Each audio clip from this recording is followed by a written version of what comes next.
Miami. Welcome to today's session on real estate market update with no better person to do this than Lynda Fernandez. Lynda is our Chief of Communications and Global Markets for the Miami Realtors, and she's going to be presenting to you the latest market statistics information, international data, and tools and resources. Lynda, it's all yours. Thank you very much, Letty. Good morning, everyone. It's great to be here with you today. I hope everyone is doing well and keeping busy. I'm going to go over some of the, oops, this is not working. Some of the sort of housekeeping information. The session is being recorded. Please ask your questions in the Q&A. If you want to wait till the end, that's probably best because I may answer some of them as I move along. We will post the presentation later today at miamirealtors.com/market. And we will include additional slides with additional resources. So I don't want to include it here because it won't make a difference, but when I post the PowerPoint, I'll create direct links to a lot of the information that I'm sharing, so you don't have to go and look for it. So I'm presenting a Miami market update today, and I wanted to emphasize that part of the reason why I think it's important to do the market update is because you as realtors and as members should have the latest information and should be informed and should be properly sharing this information with your clients, business contacts, community, and not only will it help you do your business better and your work better, but it will also help spread the word. You will be the voice for what's really going on in the market and including positive information. As we all know, the media and other individuals and companies will focus on the negative, or you see a headline that doesn't really reflect what's in the article. So I remember during the last recession, by 2012, we had a housing shortage, and I had contacts and friends who would tell me, do you think the real estate market will ever recover? And so it really makes you see how a lot of people are not informed about what's really going on and how it's our job to get this information out there. And this is all the more true today because of what's going on with COVID-19 and how we're already seeing a recovery, but you're hearing a lot of negativity. So that's my hope today, is to get this information to you. There's a lot of sources and a lot of different ways where this information is made available. So I've tried to condense it and focus on what's really important. But again, in those resources that I'm going to make available later, you can access detailed information and even create reports that are customizable and co-brandable. So going into COVID-19, we had an exceptionally strong market. So that's why I'm going to focus a little on March and not a lot on April, because April was the hardest hit month. So going into, even though we had 2 weeks of staying home more or less in March, the statistics reflect a lot of demand and limited supply. And I know that a lot of these deals were already in the pipeline, but still, these metrics show how strong our market was in March 2020. And it would have been probably stronger had COVID-19 not impacted us. The only thing I do want to point out, and I'll mention more about this later, is that the luxury condo market, as you all know, those of you who work that market in particular, had excess inventory about a year and a half ago when prices began to be priced properly. And we had the change, we had before that, the change in the tax law, and had high earning individuals from high tax states moving to South Florida or looking at South Florida.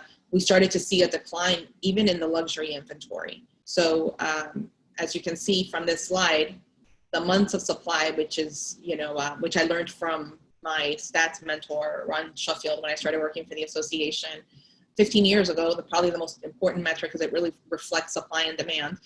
You can see that in March, even the months of supply, including the luxury, had declined 12%, and we were down to 12.5%.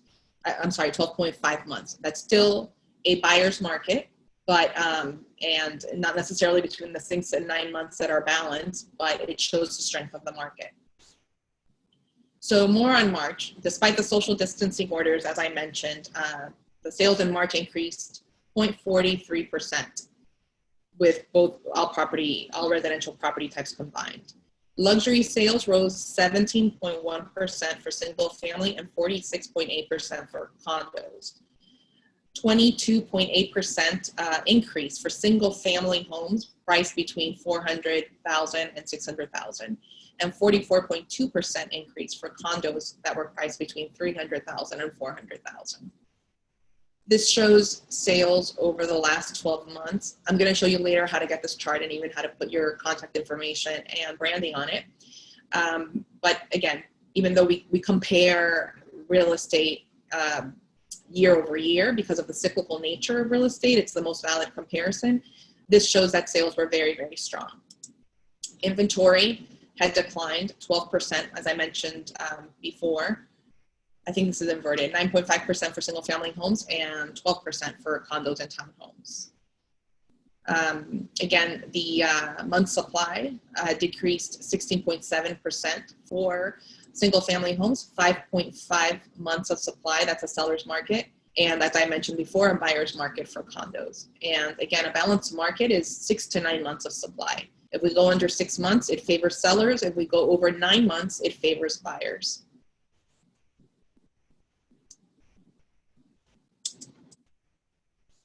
This shows, so over the last few years, following that 2012, 2013 period where we had a housing shortage and record sales, we started to see a very divided market depending on price point. This chart shows that for single family homes, anything priced under $600,000 is still a seller's market. So there's more demand than supply. And this trend, as I've heard from many of you and our leaders and the stats support it, is probably going to be more pronounced after the pandemic as people shift and prefer single family homes. On the condo side, anything under $300,000 is either a balanced market or a seller's market. And those are the two boxes you see there.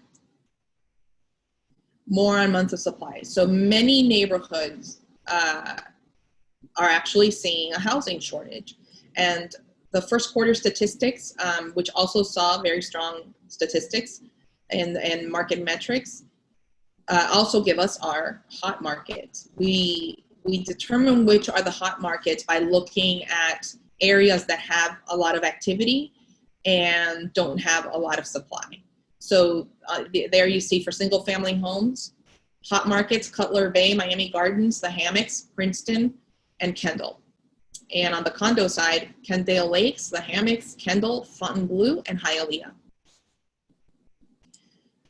This chart, I'll also show you how to get this later, shows all property types and the price over the last 2 years, quarter 1, 2018 through quarter 1, 2020, insufficient supply, generating strong price appreciation. This is a historical chart since we've been tracking median sale price in Miami-Dade County. It shows, the height of the boom in terms of prices in 2007 and the drop in prices. And then in 2011, we started to see price increases for both property types. Single family was first, and about 6 months later, then we started seeing the condos and townhome median sale prices also increasing. So we just reached the 2007 median sale price. After 13 years, we're finally at $382,750, which is what the price was in 2007. For condos and townhomes, we're still below the peak, just below the peak in 2007. Oops. And these are the current median sale prices, just so you have them separate. In March, they increased 9% for single family homes, and for condos, 9.5% to $269,000. Distressed sales. Those of you who were in the business remember distressed sales were 2/3 of the market back in 2008, 2009. This has been steadily declining over the last few years. And in March, we only had 4.6% distressed sales, a 29% decrease compared to the previous year. We also had, in addition to all the metrics I mentioned, properties were selling fast and near asking price, particularly in those in-demand price ranges. So when social distancing started, we initially saw a decline in sales, new listings, and pending sales. But again, the first quarter of 2020 was still stronger than the first quarter of 2019. This chart shows the three metrics that I just mentioned. The red is properties for sale, the purple is pending sales or under contract, and the green is sold. So active inventory dropped about 7% and pending and closed about 30%, which is what the April statistics that we're releasing today to the media reflect. But again, I don't want to focus a lot on that because we knew those were going to be impacted by the COVID-19 stay-home orders. And then our months of supply went up.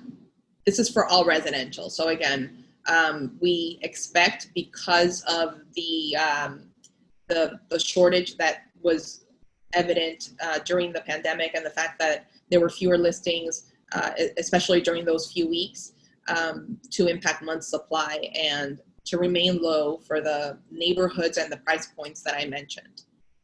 So after a couple of weeks, there's a little bit of debate on this. It depends on the market. On the property type. It depends on the price point.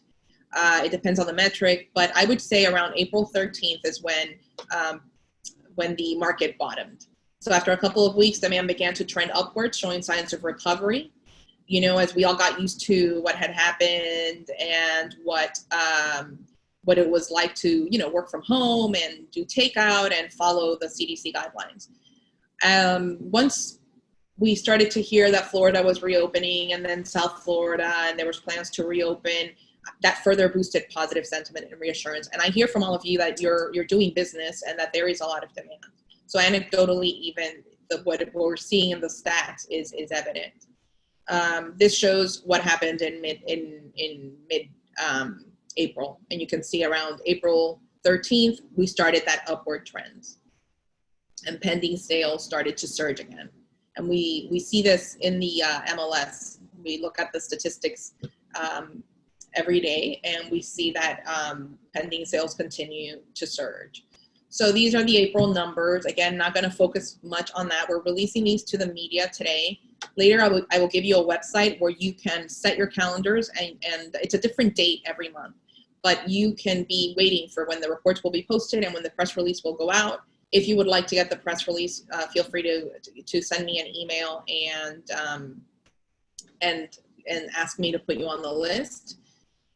So today is press release day for April. The numbers are obviously not great, but you can see that months of supply is 5.6 for single family homes. Again, still a seller's market. And for townhomes and condos, 12.8%. So similar to March, despite everything else that went on. And then sales did drop 30 to 40. What is it there for condos? It's 47.9%. But price is still up 7.3% for the single family homes and 6.9% for condos. And inventory still dropping, month supply still dropping. This is a snapshot of the last 6 months by week. And again, you see the trend starting in around April 13th, between April 6th, April 13th.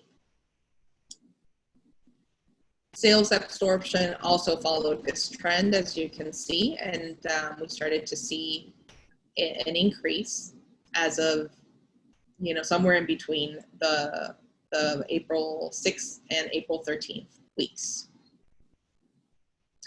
I took this directly from the MLS just to show where we were in May. This is as of May 19th, and so obviously we haven't finished the month, and some of our members take a little longer to change the status of their listings, but this shows that April was, it was pretty much close to what it was prior to March for some months. So Still activity despite what happened. Condos closed over the last 12 months, the same. As you can see, it's not as strong as single family. And this is all residential listings combined, active listings. So again, we did see a drop for April, but look how strong May looks compared to April. So again, they're all of these metrics, all of these charts show that we are on our way to recovery. This reminds me, every month I send out an email asking you to make sure you change the status to closed by the 10th of the month. That's when Florida Realtors pulls the reports, the static reports. And so if you don't change that date, your sale will never be counted. So it's very important. And I remind you that if you have a closed sale, especially during this time, make sure that you change the status to closed by the 10th. This is part of the reason why I look at the static reports a lot, because it really offers a valid comparison. Refresh data is great and we definitely need it, but when you look at the static reports, you can actually compare on the same exact date what happened last year compared to this year. So please don't forget, if you have any closed sales, make sure that you change that by the 10th of the month of the following month, because otherwise it will not be counted if it's not if the status isn't closed. This is for all residential property types. You can see Q1, the price, the median sale price for all property types combined. So this is single family condos and townhomes was $323,000. And you can see the upwards trend since 2017. So some good news that also mirrors what we're seeing in our stats. CNBC, Diana Olick reported yesterday from the Mortgage Bankers Association, the weekly mortgage applications point to a remarkable recovery. So mortgage applications were only 1.5% lower than they were a year ago. A stunning recovery from just over a month ago when purchase volume was down 35%. Mortgage applications to purchase a home rose 6% last week from the previous week.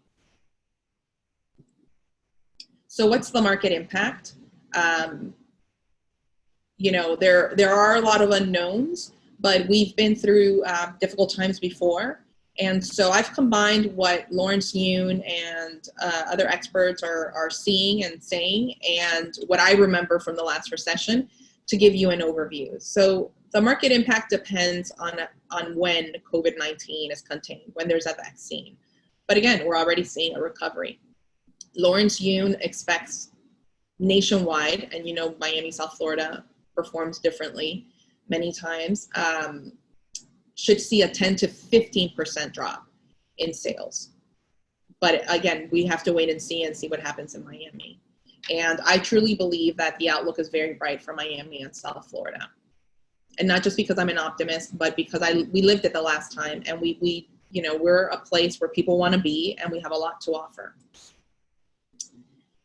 So regardless, the impact should be brief. Once this is over, our economic reality and our market were very strong, which is very different than what happened the last time there was a recession. Again, we expect a 10 to 15% drop nationwide. We have to wait and see for South Florida.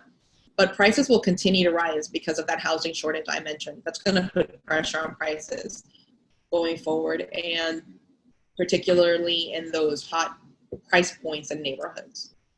The unemployment is temporary, and I know that a lot of our members are suffering through applying for unemployment, and our government affairs team has done an excellent job in advocating and responding to questions and providing information. If you go to MiamiRealtors.com/coronavirus, there's great resources there and information on unemployment. So I just wanted to mention that because I don't want to bring up this topic and not make reference to that. But the difference with this recession as well is the fact that this unemployment will be temporary. Relief from the government is available. The stimulus package has some people, actually earning more than they were before. 70% of Americans retained, secure, strong employment through this, and they will still be looking at housing. The unemployment will be higher this month, but will steadily fall. Hiring has surged for companies in the healthcare, food, grocery, delivery, telecommunication industry. As we've seen, there's been a shift in, some trends were accelerated with retail and commercial, but then, there's been a shift and a demand where there wasn't such strong demand before. So I believe we have to wait a few months and see where everything balances out and falls. But the outlook in terms of where we were before this and how that should mitigate the impact is very, very positive. Savings have also doubled during the pandemic, and those savings are, expected to later turn into spending. As I mentioned, our market is very strong and resilient, and we all lived it, those of us who were in this business during the last recession. Again, our market was very strong going into this. We've had the longest economic expansion and market expansion in history. Interest rates are historically low. We are the top market for foreign buyers, and I will go more into that in a minute. The stimulus package helped, and there may be more stimulus coming. Shift in hiring, and those that are still securely employed.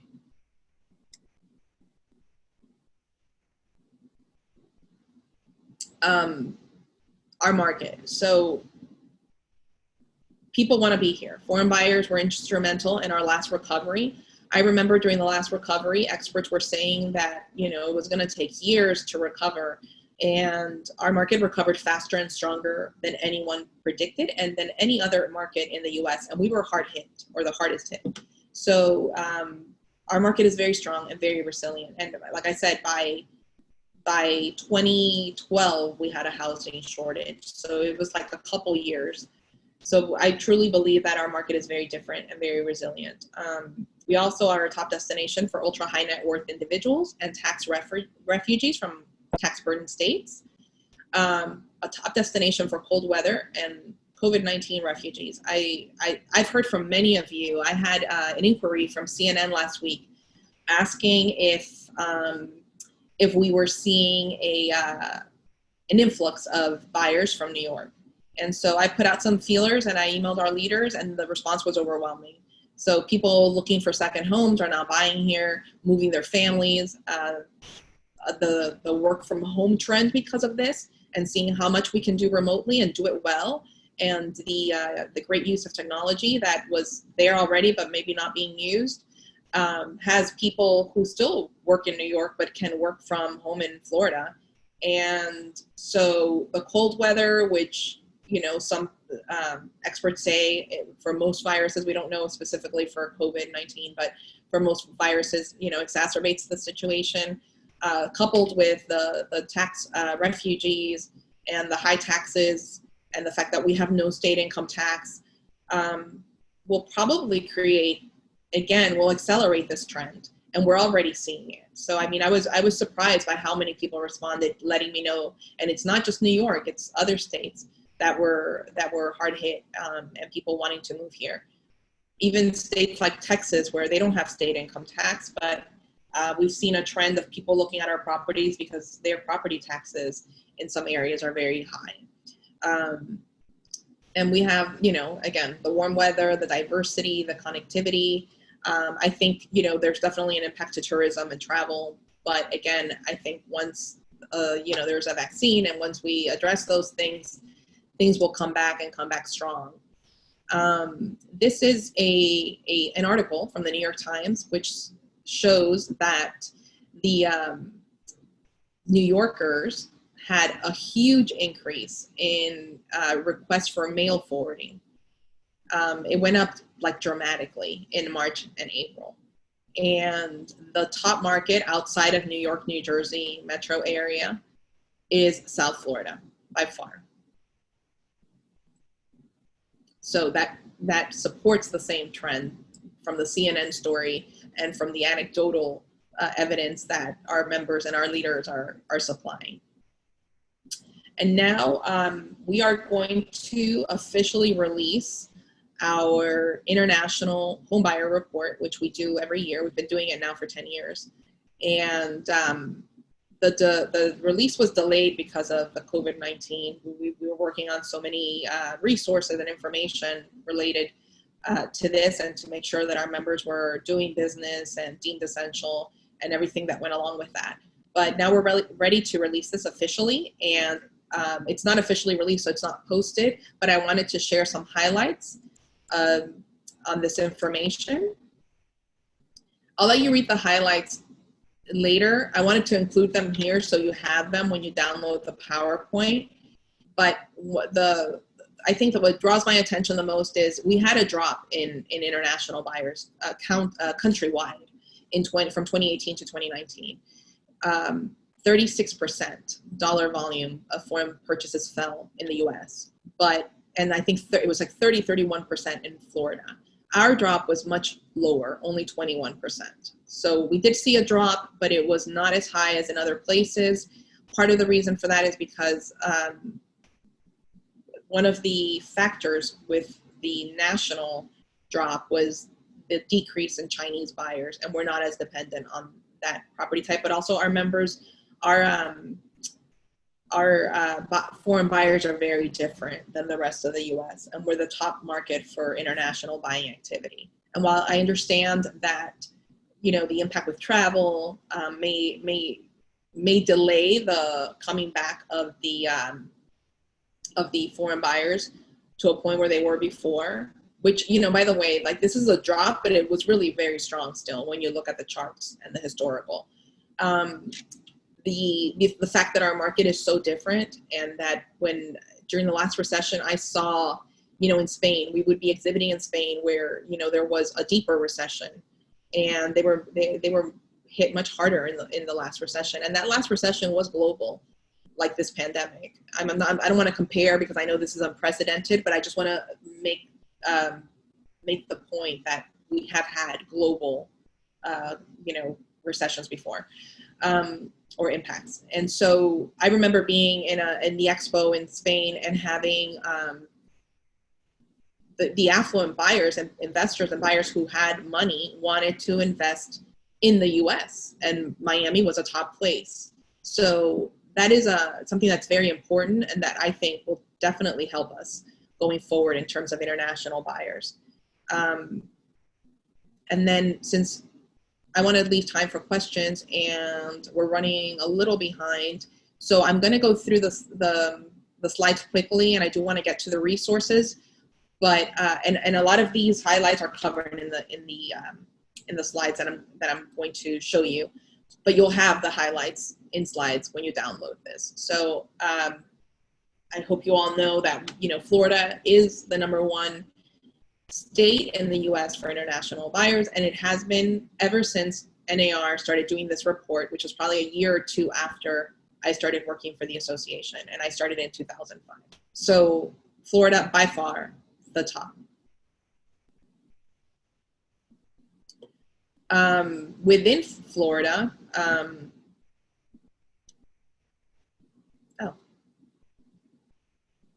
so the major U.S. destinations of foreign buyers in Florida has been #1 for 11 years, but I actually think it's longer because I remember this before 2009. And then I think I'm missing the chart. I think that's why I had Florida twice.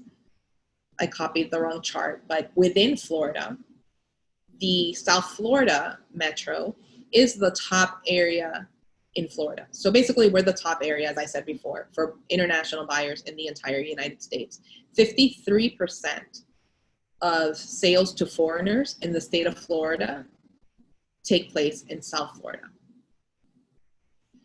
This is what I was telling you about the drop, the 6.9 billion in sales compared to 8.7 the previous year. But you can see that we're really close to what we were in 2017, which was a very strong year. And we're still above 2016 and 2015, which were very strong years as well. And another thing that contributed to this drop is the fact that the US dollar was so strong. In terms of transactions, the number of transactions also dropped, but you can see we're still well above where we were in 2016. And we had 11,500 sales to foreign buyers.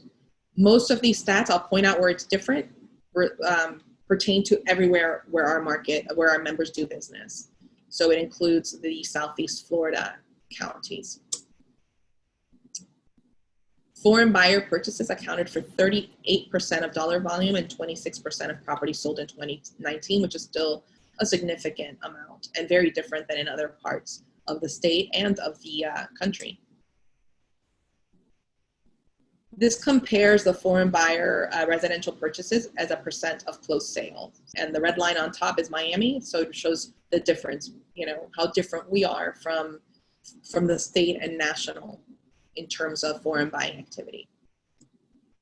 72% of foreign buyers primarily resided abroad, a higher share compared to Florida and nationally. So I think when you look at the national foreign buyer, if they're not investors, they may get a job in the US and move and buy, but our international buyers, mostly don't live here full time. And we've known that for a while. So 72%, still higher than the rest of Florida.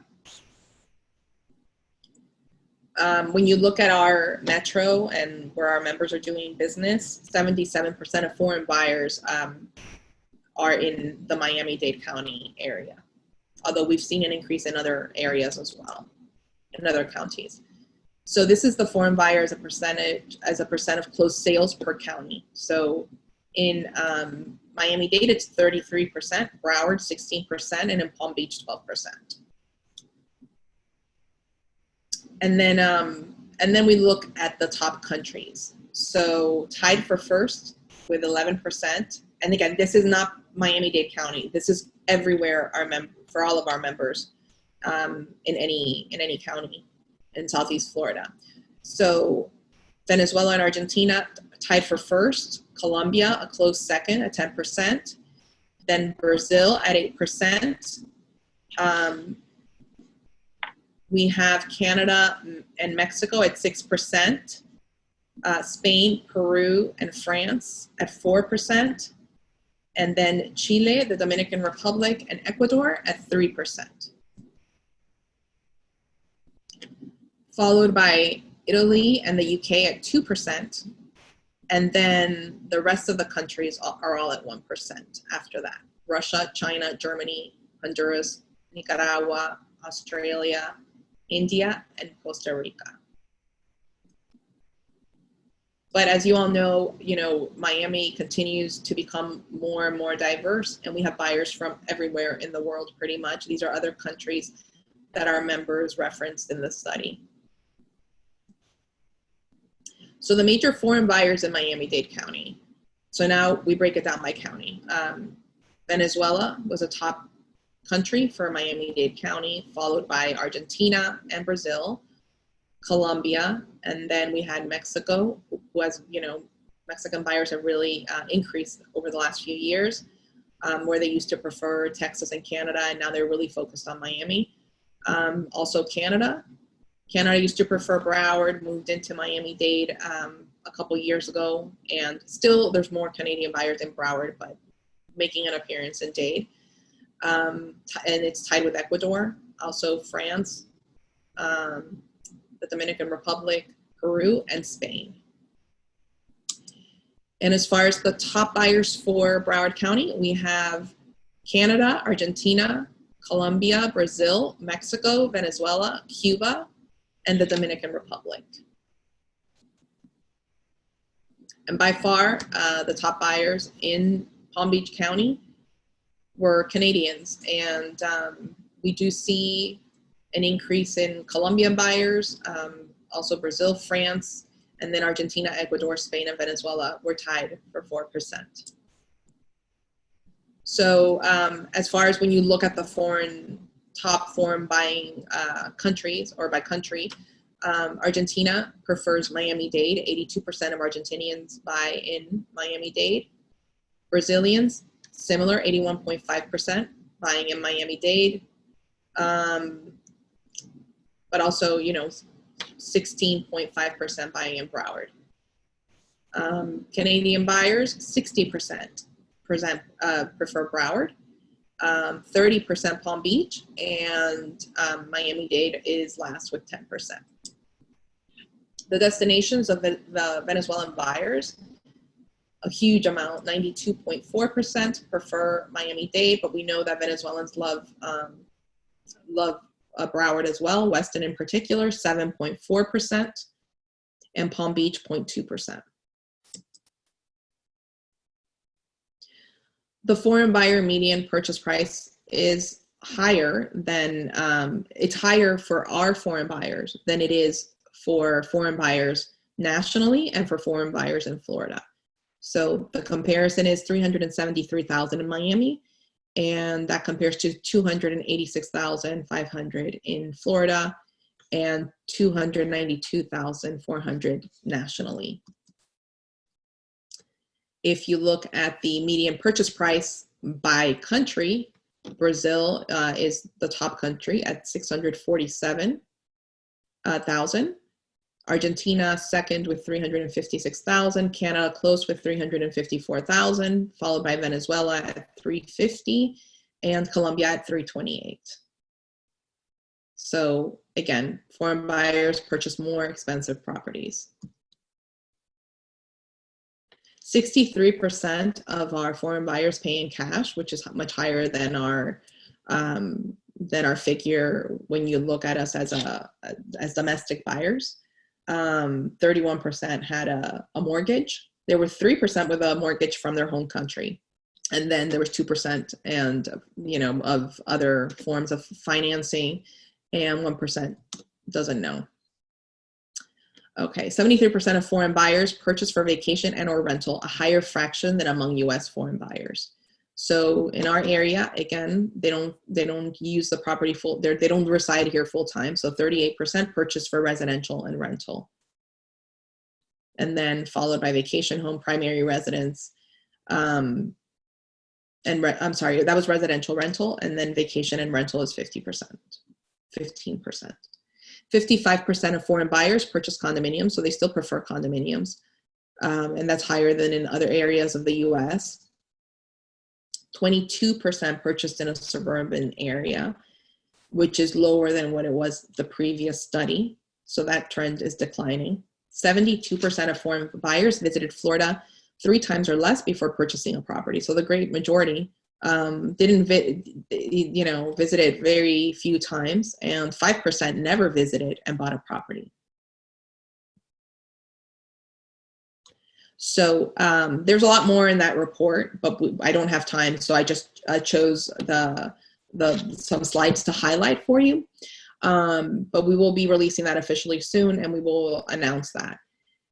Everything that I've been mentioning is in our sfmarketintel.com page, and that is basically a one-stop shop for statistics, research reports, whether it's ours, Florida Realtors, National Association of Realtors. There's also other sources on there. And then you can access it by going to sfmarketintel.com or just, on the news tab on our homepage on miamirealtors.com. And I want to point out that the new page is still under construction. So if you can't find something on the sfmarketintel.com, go to our website and hit that little green button at the very top. Well, that's the old website. So if you click on that, you can still access information.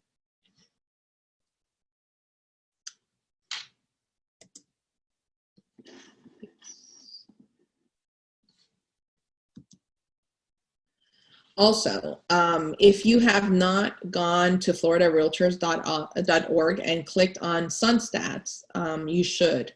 It's very important that you have access to this. It is very user-friendly, and the only thing is this is not refreshed data. I need to emphasize that. This is just a way to manipulate the information in the static reports that are made available every month and every quarter. So if you go to floridarealtors.org, click on Tools and Research tab, and you have to log in, but then you can access, manipulate the data in the static reports. You can segment by geography, by metric and price point, and you can download tables and graphs and personalize and co-brand. So This is one I downloaded from SunStats. You can do the month supply of inventory and add your contact information and your logo or branding. And you can also download it like you see on the right, which is the actual Excel information, and manipulate it that way. And the reports, the static reports themselves, are available in Excel format if you go to that page. So the reports in their entirety are available on the website, as they always have been. But Florida Realtors added this interactive tool so that if you are looking to segment a particular price point, which is very useful in the current market, you can do that through SunStats. They are also, Letty is working on she can give you more info at the end of when she's planning it, or when they're doing it and she's promoting it. But there's going to be a webinar offered by Florida Realtors on how to use SunStats. It really is very intuitive. I worked with their consultant when they were building it. So not because I was involved, but I find it very intuitive and user friendly, and I use a lot of these. So it's a great way to kind of get the information you're looking for instead of what's available. I'll move quickly now because we're running out of time. You can access RPR. If you're not using RPR, there's a ton of reports in there. In particular for market stats, the market activity report is very good. You can access this through the Miami Gateway at miamirealtors.com and then click on RPR. And there's a bunch of other reports on there too. You can also customize those like you see on the right and put your contact information and have them emailed to yourself or your clients. And so now I think I'll go to questions. Letty, do we have any questions? The one question that I see is, please repeat how to get SunStats from floridarealtors.org. Okay, I don't see the questions. So for SunStats from Florida Realtors, you go to floridarealtors.org. Let's go back. And click on Tools and Research tab on the top. Just click on that tab and you'll see a big graphic that says SunStats. And then once you do that, you have to log in. That's it. It's very simple. And then also once you're in SunStats, click on the chart creator to start working with it. Any other questions? The other question is, have you found foreign buyers from the Middle East? They're not a huge number of foreign buyers, but I found we have done outreach in the Middle East. I'm going to actually have the world president of FIAPSI on, Letty doesn't know yet, I'm surprising her, but the world president of FIAPSI, I hope to schedule for the week of June 1st. And he is from Lebanon and born in Venezuela, but from Lebanon. And he's going to give us insight into that market. We have done, Florida Realtors did a trade mission to Dubai last year. We've been to Dubai. We actually have Laura from Dubai on the webinar. She said she was listening in. So if you would like any information on the Middle East, we definitely have a lot of contacts that we can put you in touch with. And, we do have buyers from the Middle East, but they're not high enough, or the share is not high enough to include in the survey. But there's definitely interest from all over the world. What was the price drop from March to May?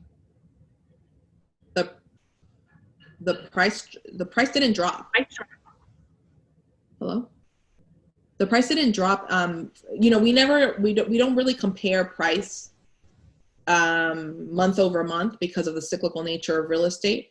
But compared to the previous year, the price continued to increase. Prices are increasing countywide. The other one is, what's the difference between Miami Association of Realtors and Florida Realtors? We're the local association, and Florida Realtors is the state association. When you become a member of the local, you automatically join state and national. So they're the state association. I don't know if that's the question. And as far as statistics, we provide our statistics. There are stats, but we provide them for the static reports. Right. And I want to make a quick reminder that this is being recorded and it will be posted on miamirealtorslive.com. The press release, the presentation, as Lynda mentioned, will also be sent to you all. We will be using the email addresses that you used to sign into the Zoom session today. Do you want to tell them about the Sunstats webinar? The Sunstat session from Florida Realtors and how to use it, we're looking at the second week of June to be able to offer it. It will be a Zoom session. We're finalizing the dates with them. That's great. It says, is there a particular browser that works best for Sunstats? No, I mean, I've gone in on Chrome, but I've done it on Safari and others, and I haven't had an issue. It's web-based and it works fine. And then someone mentioned if you will be doing a separate session for Broward. Yes, great question. Great question. So I focused on Miami-Dade because of timing, but we are planning 2 sessions, one in Broward and one in Palm Beach. I meant to say, we really saw the stats mirror Broward we saw Broward and Palm Beach mirror Miami-Dade. They usually do. The big difference is that we don't have the excessive luxury condo inventory in Broward. So when you look at the month supply of inventory, in Broward, there's even more demand and less supply. But we are going to do those 2 sessions. I'm waiting for our Broward and Palm Beach executive, Danielle Claremont, to let me know, and we will start promoting that. So we will have sessions on Broward and Palm Beach and go over the stats as well and any differences. Okay, and once again, yes, the PowerPoint and the recording of the session will be available. We will be sending it to you within the next 24 hours. Lynda, that's it. No more questions. Great. Thank you so much, everyone. Thank you for your time.